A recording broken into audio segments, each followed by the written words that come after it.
on the same fucking 2 weeks that are like that's been happening, that since Sony has been being goblins about it, I think Xbox as well, their competitor, has decreased their prices a bit too for their Game Pass as well. So they're trying to lower their prices for their games. I was like, okay, isn't that like a little bit better? Do you think?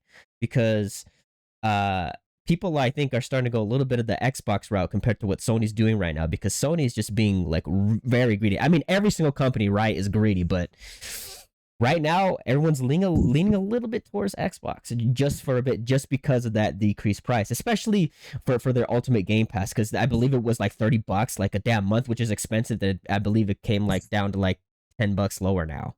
It's like things like 22 or 23. It's like I don't know what the deal is with that. What do you think of that?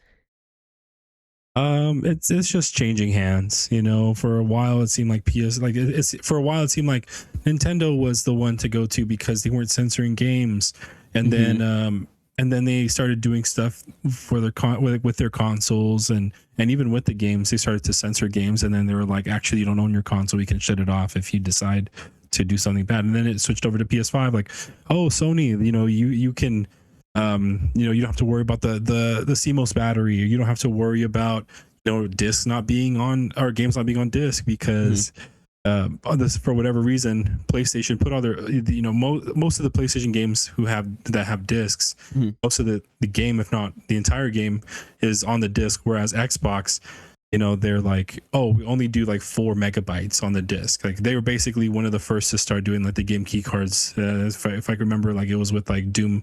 The last Doom that came out was like a pretty big, like, there was like a pretty big fuss about it. And so now it's coming back to it's coming back to Xbox.